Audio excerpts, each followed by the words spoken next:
శ్రీ గురుభ్యో నమః. ఆగస్టు 26, 2026 బుధవారం. శ్రీ పరాభవనామ సంవత్సరం, శ్రావణమాసం, దక్షిణాయనం, వర్ష ఋతువు, శుక్లపక్షం, మఖకార్తె. తిథి త్రయోదశి.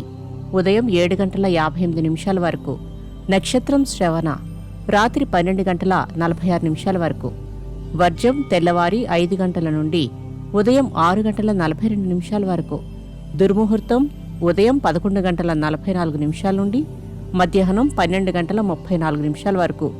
రాహుకాలం మధ్యాహ్నం 12 గంటల నుండి మధ్యాహ్నం 1:30 వరకు. శుభ సమయం ఉదయం 7 గంటల నుండి ఉదయం 8 గంటల వరకు. ఈరోజు పరిహారం: నవగ్రహ స్తోత్రం చదివి శివాలయ దర్శనం చేయండి. ద్వాదశ రాశులు. మేషరాశి. ప్రయత్నాలలో ఆటంకాలు ఎదురైనా అధిగమిస్తారు. శాస్త్ర సాంకేతిక విషయాలపై ఆసక్తి చూపుతారు. వృషభ రాశి. పురోభివృద్ధిలో కొంత ప్రతికూల పరిస్థితులు చోటు చేసుకుంటాయి. వృత్తిలో స్తబ్దత నెలకొంటుంది. వాహన సౌఖ్యం. మిథున రాశి. శుభకార్యాలలో చురుకుగా పాల్గొంటారు. ఇంటర్వ్యూలలో పాల్గొంటారు. సేవా కార్యక్రమాలలో పాల్గొంటారు. కర్కాటక రాశి. పలుకుబడి కలిగిన వ్యక్తులతో పరిచయాలు పెరుగుతాయి. అంతర్గత రాజకీయాలు కొంత బాధిస్తాయి. సింహరాశి. మనోధైర్యం, ఓర్పు వీడకండి. అన్నీ ప్రతికూలంగా ఉన్నా సంతానం పురోభివృద్ధి బాగుంటుంది. స్పెక్యులేషన్కు ఎంత దూరంగా ఉంటే అంత మంచిది.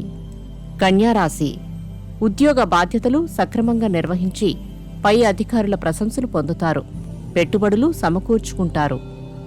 తులారాశి. కుటుంబ సమస్యల నుండి బయటపడతారు. సంఘంలో ప్రత్యేక గౌరవం పొందుతారు.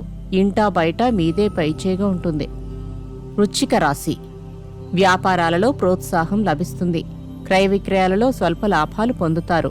వివాదాలకు దూరంగా ఉండండి. ధనస్సు రాశి. కారణం లేని చికాకులు మానసిక ప్రశాంతతకు భంగం కలిగిస్తాయి. ఎంతటి కార్యాన్నైనా పట్టుదలతో సాధిస్తారు. మకర రాశి. చేపట్టిన కార్యక్రమాలలో స్వల్ప ఆటంకాలు కలిగిన ఎట్టకేలకు పూర్తి చేస్తారు. దూర ప్రాంతాల నుండి కీలక సమాచారం అందుకుంటారు. కుంభరాశి. కార్యాలయంలో పరిభారం పెరిగినప్పటికీ సమర్థతతో నిర్వహిస్తారు. ఒకానొక బాధ్యతను పూర్తి చేసి బరువు దించుకుంటారు. మీనరాశి. శాంతము వహించడం వలన అనేక లాభాలు కలుగుతాయి. ఆర్థిక అంశాలు అనుకూలంగా ఉంటాయి. పుణ్యక్షేత్రాలు సందర్శిస్తారు. నమస్కారం.